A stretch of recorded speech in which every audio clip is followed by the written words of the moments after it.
Olá, seja muito bem-vindo, seja muito bem-vinda. Este é o 10% mais um espaço para a gente falar sobre saúde mental, longevidade, comportamento, assuntos que nos interessam no nosso dia a dia. E aqui a gente traz convidados, pessoas que nos inspiram a viver melhor.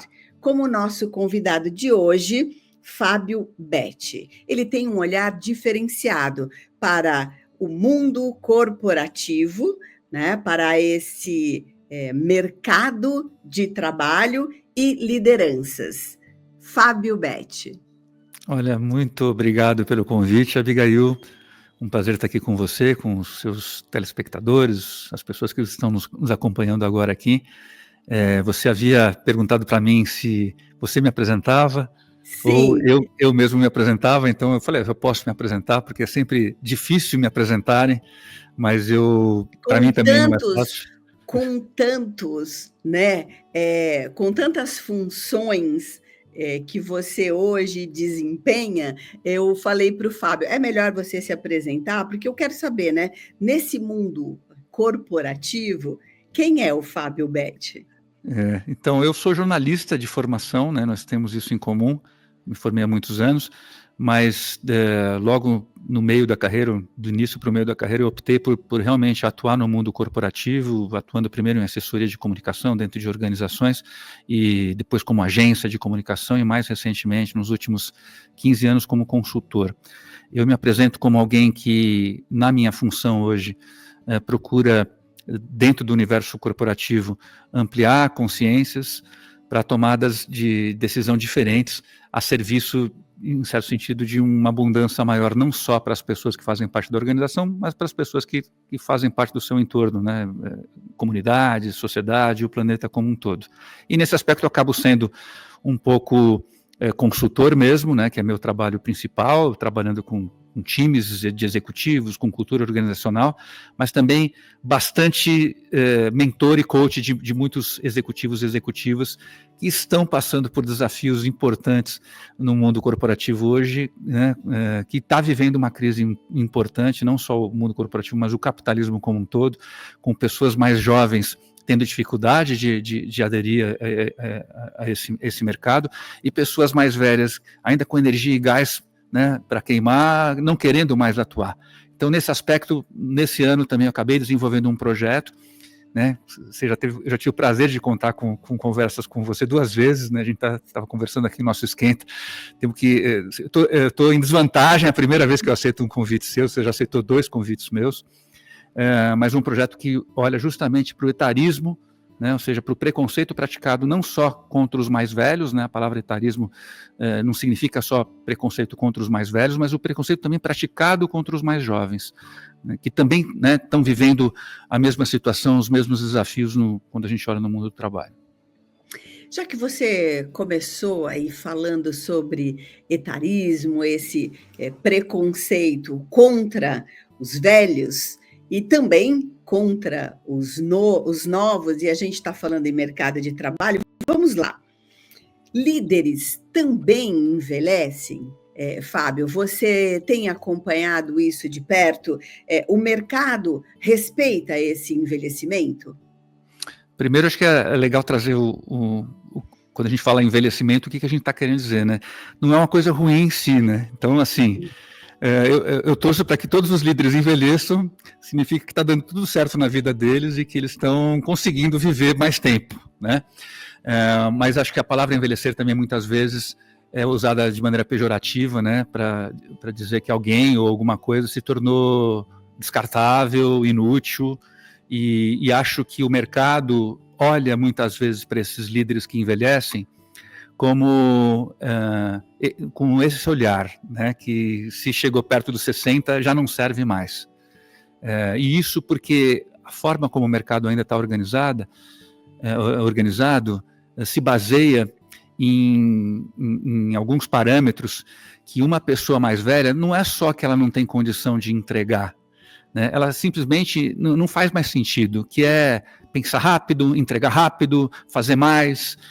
São critérios que, de alguma maneira, alguém com mais experiência olha para aquilo e fala assim, não faz mais sentido eu estar nesse lugar. Então, na verdade, eu não sei se o líder ele envelhece do ponto de vista de descartabilidade, ou conforme ele amadurece, se torna mais experiente e mais sábio também, né? Porque vem todo um conhecimento a partir dessa prática, a partir de estudos, mas a própria experiência empírica de liderar uma organização.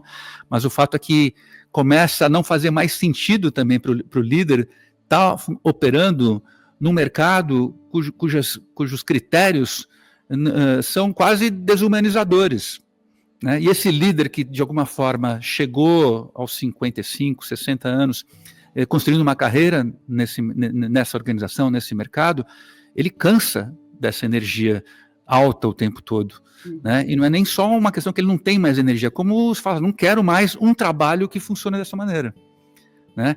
E então, nesse momento, há, de alguma forma, uma ruptura, né? Porque a organização gostaria de continuar com líderes operando como super-heróis ou como máquinas que não falham nunca, e esses líderes que já fizeram isso durante muito tempo estão cansados, né? Basicamente estão cansados, eles não querem mais funcionar dessa forma. Então, para mim, acaba sendo até muito curioso, porque eu tenho 59 para 60 anos, eu já sou, nos ambientes onde eu circulo nas organizações, ou seja, nas diretorias, nos comitês executivos, 90% das vezes eu sou a pessoa mais velha. E eu vejo assim, nossa, eu tenho tanto gás, tanta energia, tanto a contribuir, e aqui, nesse ambiente, cadê as pessoas com a minha faixa etária? Né? E eu converso com algumas dessas pessoas, né, quando eu as encontro, e o que eu escuto é o seguinte, eu não aguento mais. Não é que eu não tenho mais nada a contribuir, ou eu não possa ser mais útil a uma organização. Eu não aguento mais este modelo com o qual eu compactuei durante muitos anos para conseguir chegar onde eu cheguei, né? Mas que não faz mais sentido para mim agora. Paulo, eu estou pensando aqui, enquanto você está falando, eu voltei lá aos meus 18 anos, na empresa, onde foi a minha primeira empresa, e eu me lembro, ainda no primeiro ano de trabalho, um senhor saindo, era um diretor com muito prestígio lá durante muitos anos, e ele estava se despedindo naquela semana, porque ele havia conquistado a aposentadoria dele, né? E havia naquele ambiente uma certa tristeza, porque ele não queria ir embora, né? E todo mundo gostava muito dele. E aí, você falando, eu percebo que hoje tem uma inversão, né? Ele, mesmo aposentado, esse funcionário, ele prefere sair, não porque ele não gosta do trabalho, porque a carga de trabalho e o modelo já não favorecem mais. Exato, e tem um desafio, né? Porque no passado, aos 60, 65 anos, você já estava meio no final da linha mesmo, né? A expectativa de vida aumentou demais. Então, assim, com 60, 65 anos, você não está no final da vida. Você passou da metade, é verdade, mas você não está no final da vida. Então, o que você vai fazer com os próximos 20, 30 anos que você tem, e talvez de saúde? Uhum. Você vai fazer o que com isso? Você vai pescar? Né? Você vai ficar em casa, vendo televisão? E é muito comum, né? As pessoas no mundo corporativo, aquelas que vivenciaram só uma experiência como executivos, né? como CLT, como empregados numa organização, chegam aos 60, 65 anos, são meio aposentados compulsoriamente, nessa lógica que a gente está trazendo aqui, e entram em depressão. Né? No começo, assim, me livrei, não aguentava mais mesmo, fiz meu pé de meia, não estou com um grande desafio aqui, eu estou falando desse universo agora. Não tenho um grande desafio de dinheiro, consigo aí viver bem o resto da minha vida. Aí passa um mês ali relaxado, curtindo, vai para academia, faz um monte de coisa e começa a ficar mal, entrar em depressão, porque perde o sentido a vida. Né? Esse é um outro problema. Não é que o trabalho atribui sentido à vida, mas o trabalho é um dos aspectos que pode atribuir sentido à vida.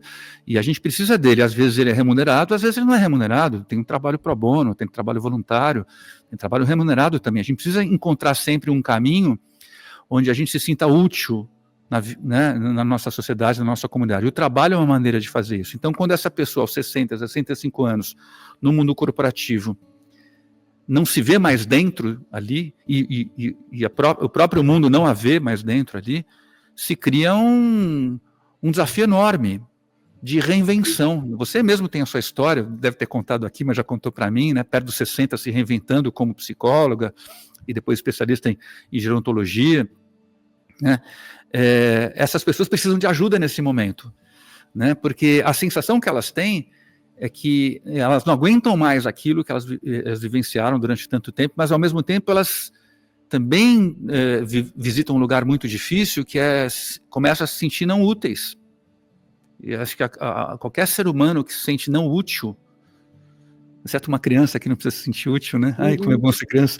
Mas qualquer ser humano que não seja criança nesse momento, que não se sinta útil, sofre demais, né? Porque quem sou eu aqui, né, nesse mundo, se eu não tenho alguma utilidade?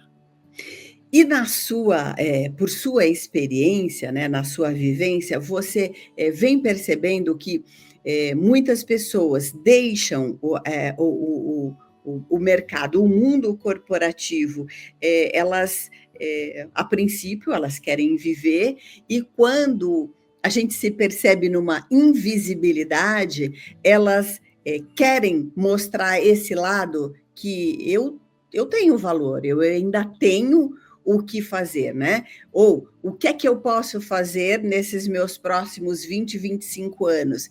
As pessoas estão caminhando para isso, Fábio? Aquelas que conseguem superar, né, esse momento de transição difícil, né, estão se recuperando, né? Tanto olhando para carreiras acadêmicas, né? Muita gente indo para academia para ser professor, professora, seja para também atuar como coach, ou mentor, advisor, conselheiro. Você tem novas carreiras surgindo para essas pessoas acima de 50, 60, mas assim, um dado interessante que eu fui olhar alguns dados aqui para a nossa conversa, mas, por exemplo, em 2019, mais de 40% das novas empresas no Brasil foram abertas por pessoas com mais de 45 anos.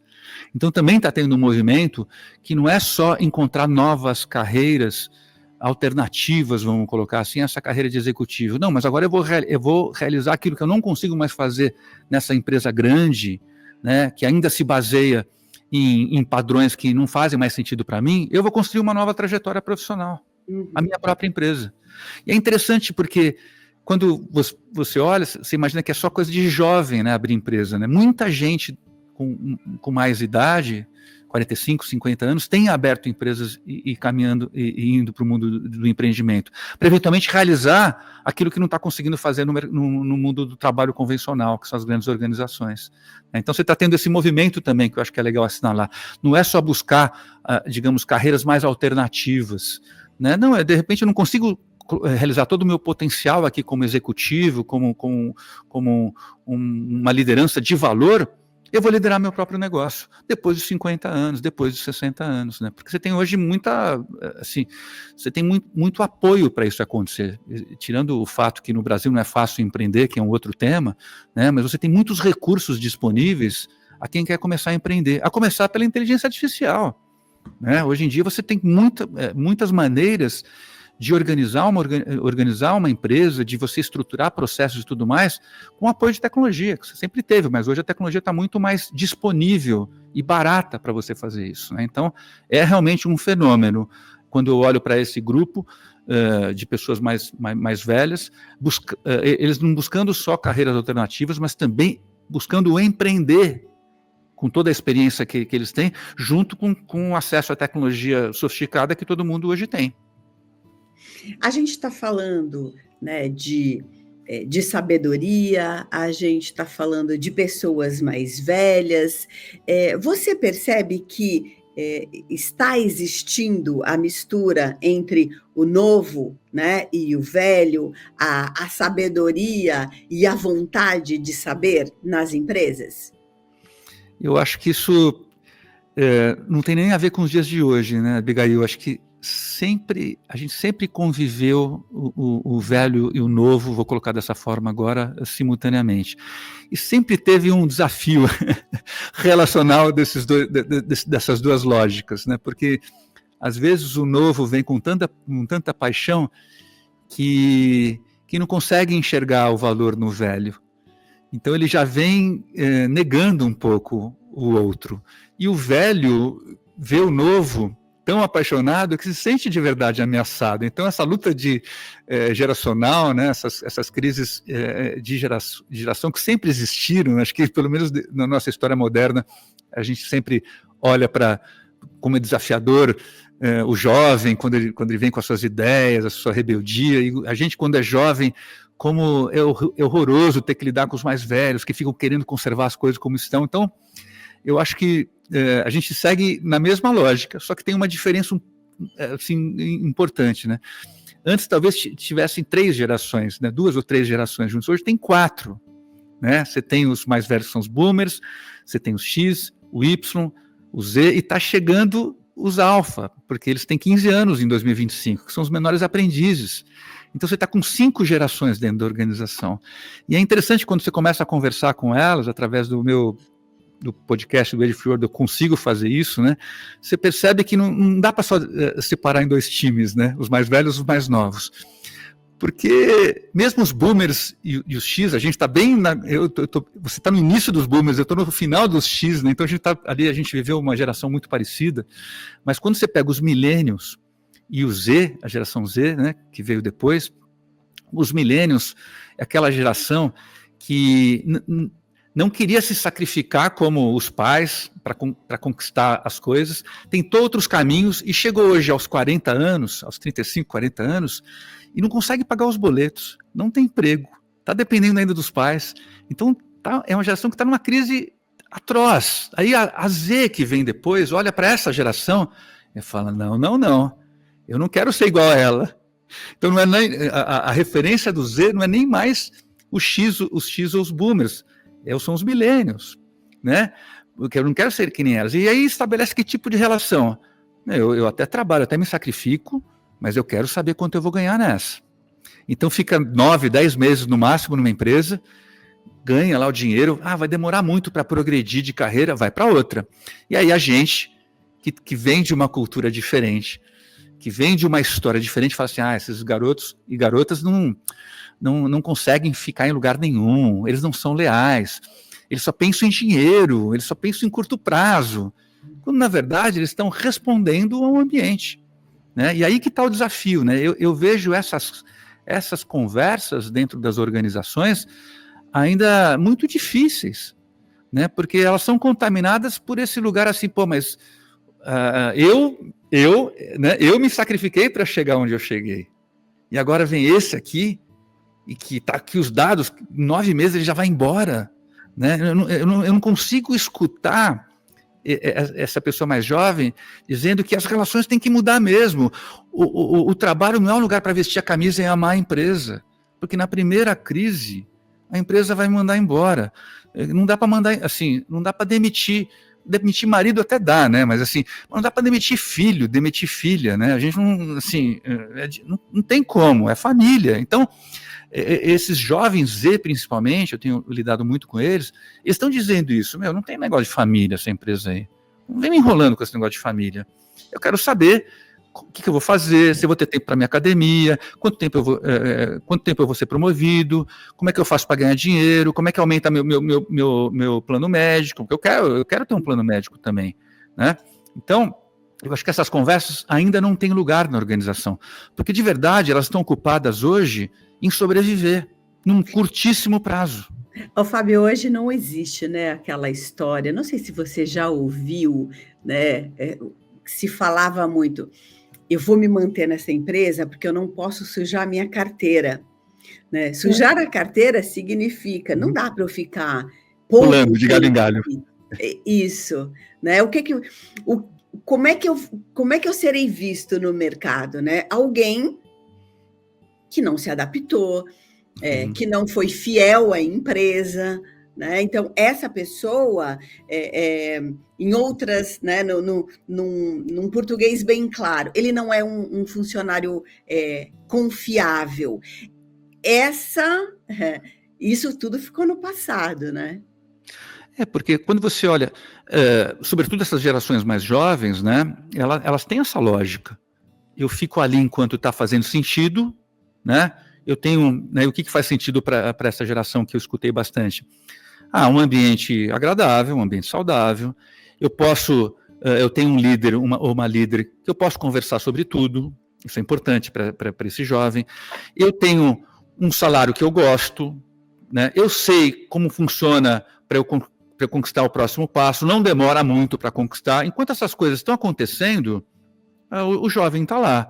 Mas, de repente, vem alguma outra situação que é melhor do que essa. Ele não tem apego, né? E aqui entre nós, será que precisa realmente ter apego?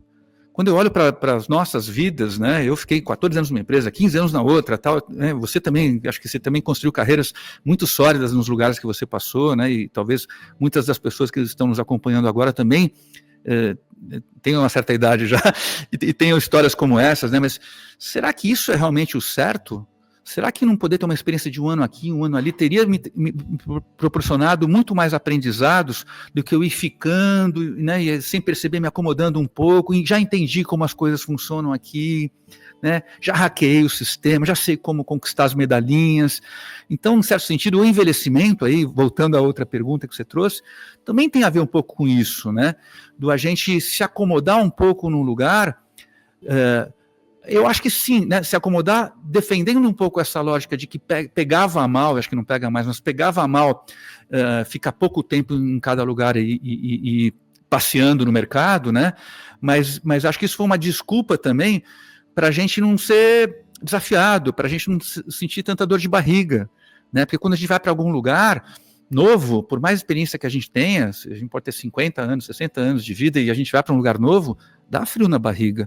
E acho que essa é uma vantagem de quem é jovem, né? Que o frio na barriga é o normal. Quando a gente é jovem, o frio na barriga, você não está sem frio na barriga, você está morto, né? Você fica o tempo todo com frio na barriga, porque tudo é descoberta. Então, acho que isso, eu acho que os jovens hoje estão ajudando a normalizar essa coisa de ficar um pouco tempo aqui, um pouco tempo ali, mas como ainda o poder decisório, na maior parte das vezes, ainda está na mão das pessoas mais velhas, então aí, isso ainda não está totalmente normalizado, porque as pessoas mais velhas, muitas delas ainda têm como critério de avaliação o fato de uma pessoa ficar mais tempo numa organização do que 9 meses pular de galho em galho, né? Então acho que ainda não é o normal do ponto de vista da aceitação de isso como natural, ainda é visto com certa desconfiança. Então, a gente conversava anteriormente, a frase que eu ouvi ontem de um garoto pode ter sentido quando ele diz: talvez o problema não seja você, talvez o problema seja a lógica do sistema. Sem dúvida, porque se o jovem está dizendo isso que você escutou, e eu escuto do mais velho também, né? Então o problema é a pessoa mais velha, é a pessoa mais jovem, o problema é a idade, o problema é a experiência, ou o problema é um modelo que não consegue, de alguma forma, atrair pessoas de qualquer idade para fazer parte, para pertencer mais, né? Porque, vamos lá, que sistema é esse? É um sistema que ainda se baseia em que para você chegar a algum lugar você vai precisar sacrificar a sua vida. É um sistema que se baseia na premissa de que legal, você entregou sua meta esse ano, está aqui o seu bônus, a sua medalhinha, o ano que vem a meta dobrou, a meta triplicou, né? Então ele se baseia numa lógica de sempre mais, sempre mais, sempre mais. É um sistema que se baseia que se o acionista não estiver feliz, se a gente não estiver produzindo o lucro necessário, seria descartável, né? Quem quer participar disso? Né? Quem quer participar de um sistema que, depois da pandemia, que foi uma grande oportunidade para a gente aprender, né? E a gente experimentou o que era o trabalho remoto, a gente experimentou uma série de outras coisas que foram interessantes do ponto de vista de experimento social mesmo, né? Comunitário, tudo. Quando passa, vamos voltar todo mundo para o presencial. E por quê? Eu pergunto isso para os CEOs, mas por que está voltando com o presencial? A resposta honesta mesmo é porque está todo mundo voltando. Só que nunca eles vão falar isso. Né? Não, está todo mundo voltando. A segunda resposta vem assim, não, porque a produtividade é melhor quando as pessoas trabalham presencialmente. Quais os estudos que você tem que comprovam que a produtividade é melhor quando as pessoas só trabalham presencialmente? Porque você pode conversar sobre a possibilidade de ter momentos presenciais, momentos online, o híbrido. Mas a gente não está falando nem da volta ao híbrido, a gente está falando da volta ao presencial. E o que está por trás disso? Que nem o jovem... modelo. E nem o jovem nem o velho quer. Não, eu quero que eles estejam aqui para eu poder olhar para eles, para eu poder controlá-los melhor. O que está por trás disso é de verdade que eu não confio nas pessoas. Que jovem ou que pessoa mais velha quer estar num ambiente onde a desconfiança seja a tônica? Ninguém quer. Né? Então, claro que é o modelo, mas conversar sobre isso dói, né? Porque tem gente que atingiu muito sucesso cultivando esse modelo, nutrindo esse modelo e agora tentando animá-lo por aparelhos, né? Porque ele está sobrevivendo por aparelhos, ele não está mais sobrevivendo naturalmente, a gente está forçando a barra para o modelo continuar existindo. Só que essas pessoas que estão, de alguma forma, hoje se beneficiando ainda desse modelo, também estão sofrendo, isso é que é loucura. Eu estou falando de CEOs, de donos de empresas, fundadores, pessoas mais velhas que cresceram assim, mas que estão sofrendo e que já colheram muitos frutos ruins, podres desse sofrimento, como famílias dissolvidas, né? Pessoas que só trabalham, que o trabalho fica em primeiro lugar, né? Doenças pessoais, né? Doenças psicossomáticas por causa de trabalho, né? Envelhecimento não saudável. Né? Outro dia eu estava lendo no LinkedIn uma notícia, na verdade uma entrevista com Chiquinho Scarpa, famoso playboy brasileiro. Toda vez que aparece Chiquinho Scarpa sempre fala o famoso playboy brasileiro, mas o que as pessoas que não conheceram ou não estudaram Chiquinho Scarpa não sabiam que ele era, na verdade, um trabalhador também. Ele ostentava toda a fortuna dele, mas ele trabalhava muito, né? A família dele tinha muitas indústrias, né? Empresas e tal. E na entrevista ele se vangloriava de ter descoberto um método que ele dominava, que ele só dormia 3 horas por noite. E o post era enaltecendo esse método. Então, assim, esse modelo que ainda convida as pessoas a operarem como máquina, e que fez sentido no início da Revolução Industrial, né? Porque, de alguma forma, a gente precisou evoluir de uma sociedade de artesãos para uma sociedade de economia de escala, para poder ter alimento para todo mundo, para poder evoluir a economia, emprego, etc., tal, que fez muito sentido, já não faz mais sentido para ninguém, porque você trata um ser humano durante muito tempo como uma peça de uma engrenagem, você trata ele como uma coisa, não como um ser vivo, é claro que vai adoecer. E aí vem a inteligência artificial, fala, que ameaça, claro que é uma ameaça, porque ela vai fazer o que a máquina faz. E se a gente só está fazendo trabalho de máquina, a gente está danado mesmo. Você errou, né? Porque o que vai sobrar para a gente? Vai sobrar humano. E o que é humano? O que é humano no trabalho? Está todo mundo se perguntando. E ninguém de verdade tem uma resposta, porque acho que a gente se distanciou muito do que é humano no trabalho, né? Porque a gente quis ser a máquina perfeita, que não falha, que não dorme, que se possível só 3 horas por noite, para poder trabalhar mais, para poder produzir mais, etc. Tal. E isso, a máquina hoje, que tem o nome de AI, inteligência artificial, já faz melhor. É claro que a gente está com empregos ameaçados, de toda a natureza, sobretudo esses, né, onde a gente resolveu funcionar como se fosse uma máquina. Né? Então, eu acho que essa é a grande crise também hoje do modelo. Né? É um modelo que se constituiu em torno dessa lógica de horas homem, né? Como é que você mede resultado, né? Horas homem, horas máquina, é quase a mesma coisa, né? E que quando vem a máquina mais sofisticada através da tecnologia da inteligência artificial, o que vai ser um emprego? Né? O que é o emprego da inteligência humana? O que é inteligência humana nesse momento? É a grande pergunta que a gente se faz, né? E aí vem intuição, vem empatia, mas a gente está perdido mesmo quando a gente olha para o trabalho, né? Porque o que é no nosso trabalho que eu faria melhor do que a máquina? Ou seja, o que é no meu trabalho que é humano? O que é fazer melhor que a máquina? O trabalho humano, não o trabalho de máquina. As pessoas, né, no mercado corporativo, elas estão se perguntando, elas estão fazendo essas perguntas que você acabou de fazer? Eu acho que é para isso que a gente existe, né? Brincando, né? Eu, você, pessoas que, que criam espaços como esse de reflexão, de provocação.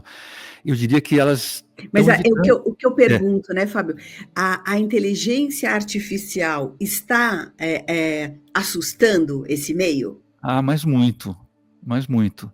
Está assustando muito. Eu acho que elas estão sendo obrigadas a fazer essas perguntas.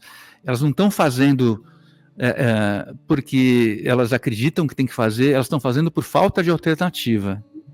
Então, não é muito bom, né, quando você é meio obrigado a fazer algo, quando você é meio empurrado, mas a gente aprende pela dor e pelo amor, né? Então que vá pela dor, né, vá pela pressão.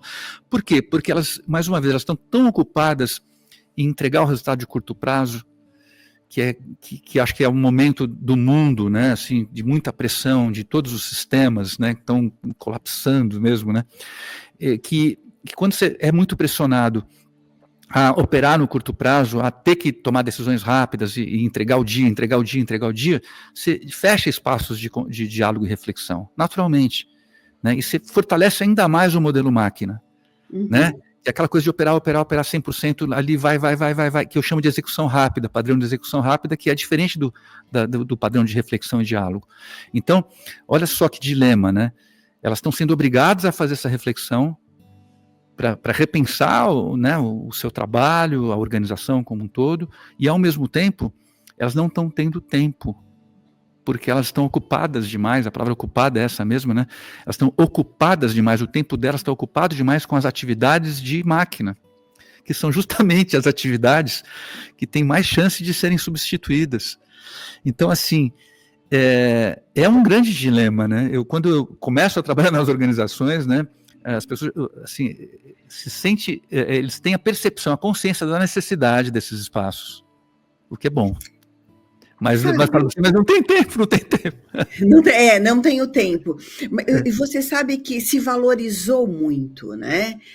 O fato de você dizer para o outro, eu não tenho tempo porque eu estou trabalhando, é um sinônimo de uau! Eu né? sou uma pessoa muito ocupada. Eu sou uma pessoa muito ocupada. E chega uma geração que começa a mostrar que isso não é tão bacana assim, né? Você dizer que você está ocupado é sinal que você não tem tempo para se cuidar. Se você não tem tempo para se cuidar, boa coisa não vai dar. Você sabe que eu estava ouvindo, Fábio, o Michel Alcoforado essa semana, e ele estava dizendo que tem transmitido uma nova imagem para a pessoa que está acostumada a postar atividades na academia. Pessoas ligadas ao mundo corporativo, pessoas que, de certa maneira, são influentes para outras pessoas, porque elas estão transmitindo um modelo de eu estou me cuidando.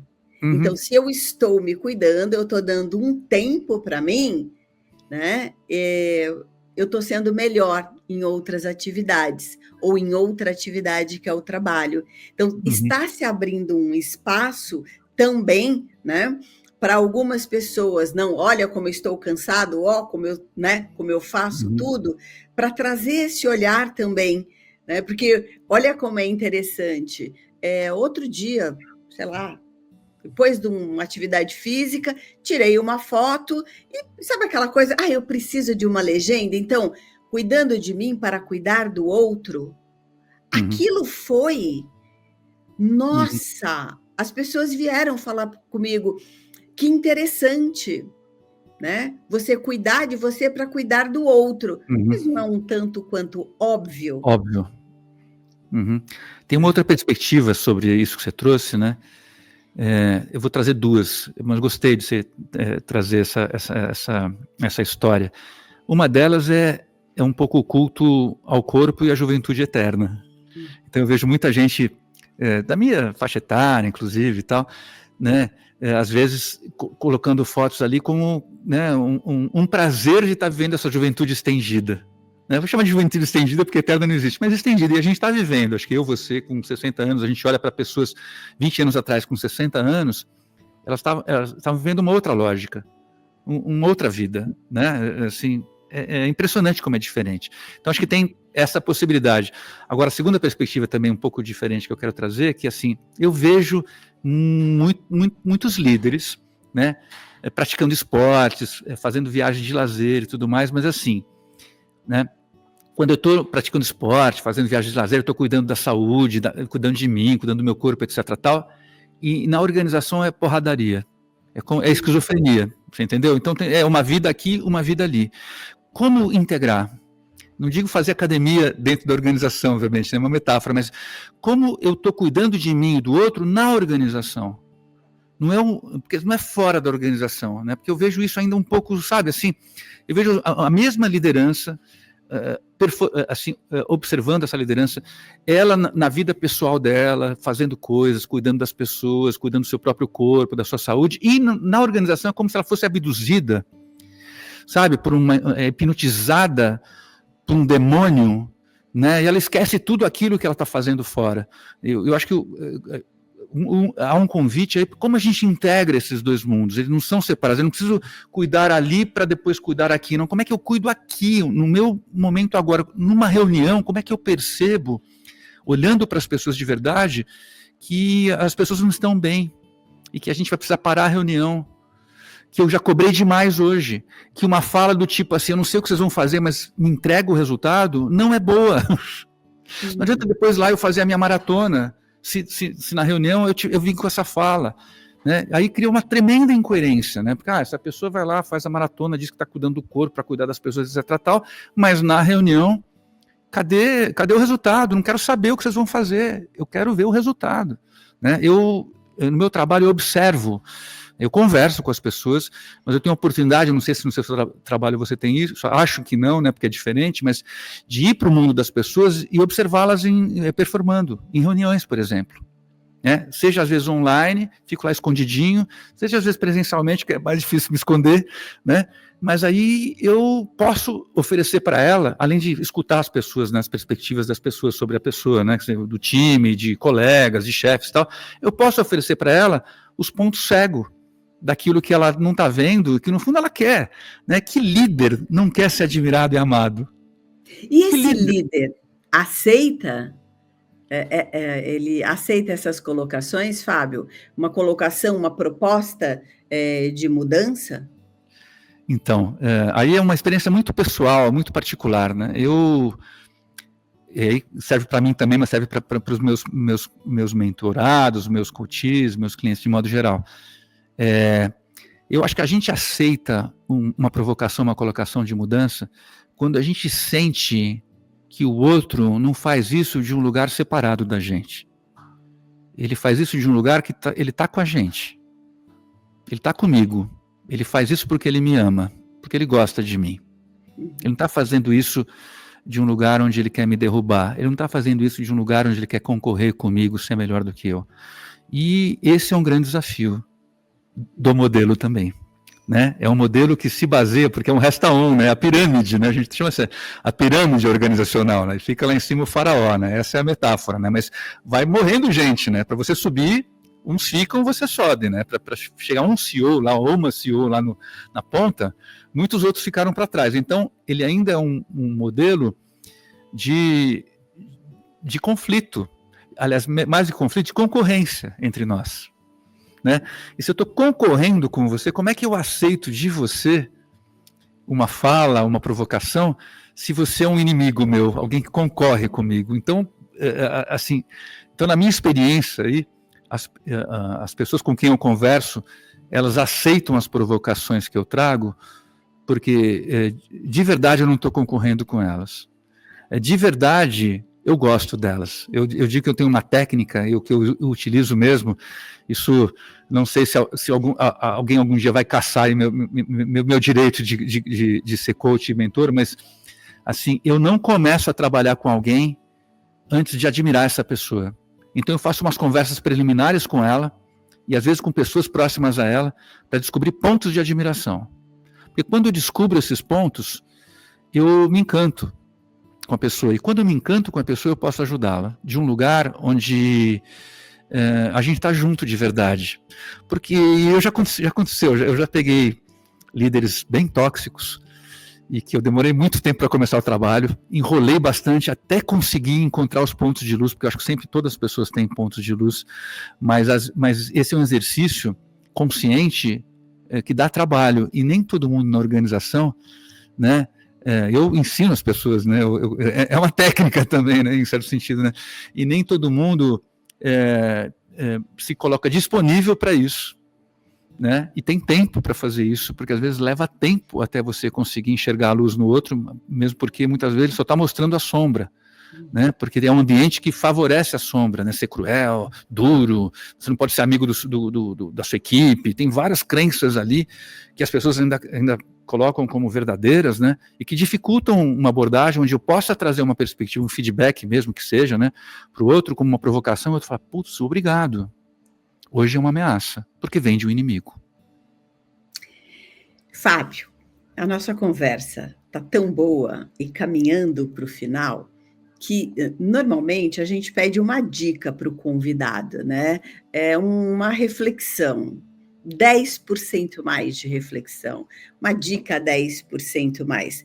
Eu vou pedir uma dica, né, uma reflexão direcionada, porque como você está inserido nesse mercado, eu queria que você dissesse o que é que esse jovem quer que esse líder não sabe, e o que é que esse líder experiente sabe que o mercado não sabe e que ambos precisam saber. Tem universitários para pedir ajuda aqui? Como é que funciona aqui esse momento? Não, é com a sua experiência mesmo. Acho que começando pelo jovem, né?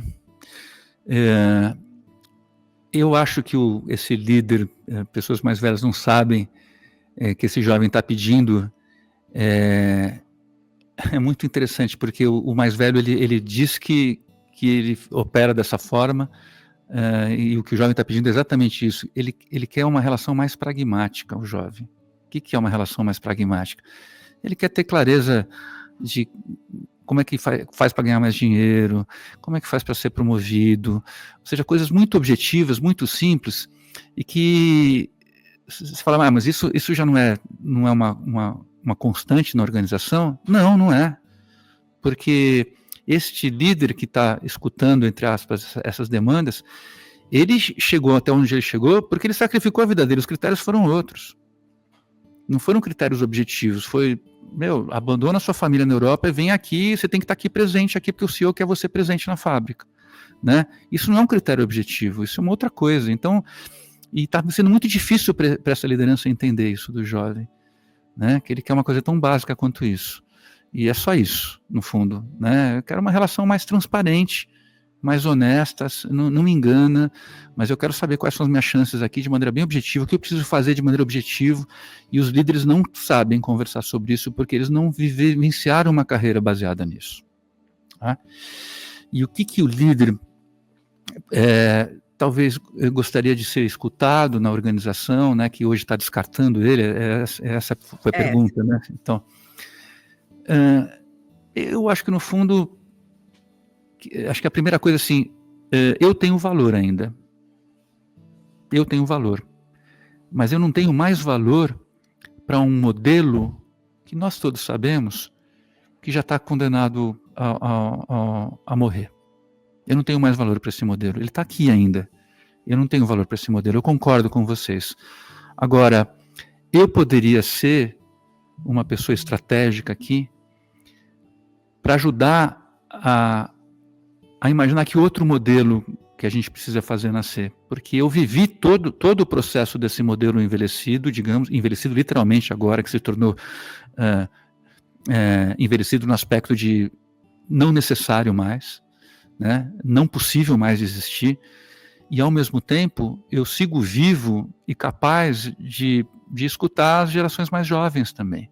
E aqui está um exercício para o líder mais velho, né? Porque quando ele propõe isso, se ele se basear apenas na experiência que ele teve, ele vai simplesmente criar um outro modelo apenas na negação, né? Eu quero evitar que outras pessoas se traumatizem com o que eu traumatizei. E na minha experiência, a evolução de qualquer sistema vivo, uma organização obviamente é um sistema vivo, ela não pode ser feita na negação do que aconteceu, porque aí ela não é uma evolução, ela é uma disrupção. Em sistemas vivos, o que a gente vê são processos evolutivos, não disruptivos, né? Ou seja, tem algo que precisa morrer, tem algo que precisa mudar e tem algo que precisa ser mantido. Então, eu acho que os líderes mais velhos, eles precisam aprender nesse processo de negação daquilo que não faz mais sentido para eles, que algo do que ele viveu ainda precisa ser mantido, não é um sistema que está todo errado, né? Assim como o jovem, quando chega, também precisa escutar um pouco esses líderes para entender aquilo que ainda tem valor e que a gente precisa conservar como essencial, porque quando eu falo de colapsar, não significa quebrar tudo. Esse modelo já não funciona mais, mas aspectos desse modelo ainda podem estar funcionando, e a gente precisa entender onde que a gente vai mudar e onde a gente vai também manter. Acho que era isso. Fábio, muito obrigada por suas informações, por essa conversa, que quando a gente fala mercado de trabalho, a gente fala sobre emprego, a gente fala sobre chefe, né? Algumas pessoas falam, não quero nem ouvir. E a gente consegue traduzir de uma maneira muito gostosa, né? Um assunto que faz tão parte do nosso dia a dia. Né? E você traz com muita leveza tudo isso. Eu quero te agradecer a sua presença, a sua generosidade e pedir que as pessoas que estão nos acompanhando compartilhem esse vídeo com outras pessoas para que muitas outras conheçam Fábio Betti, o que ele pensa sobre o mundo corporativo, sobre esses líderes que muitas vezes não cabe mais na empresa, e esses jovens que estão chegando com uma forma diferenciada de falar e querem ser notados. Muito obrigada, Fábio. Eu que agradeço, e para mim, né, Abigail, é um prazer ter podido te conhecer. Eu agradeço ao Age Free World, né, meu projeto de etarismo, porque eu acho que espaços como esse a gente precisa criar mais e mais vezes, ajudar as pessoas a refletirem que temos caminhos interessantes pela frente, se a gente pudesse escutar, se a gente puder aprender uns com os outros, e também se a gente pudesse encantar uns com os outros. Eu te agradeço aqui pela possibilidade de me encantar também com as histórias que você trouxe, as provocações que você fez hoje também. Obrigado. Tenha certeza que você encantou muita gente, assim como você me deixou encantada. Para você que acompanhou a minha conversa com o Fábio, muito obrigada. E Fábio Betti, muito obrigada por sua participação aqui, viu? Eu que agradeço, foi um prazer mesmo. Beijo, tchau. Tchau, tchau.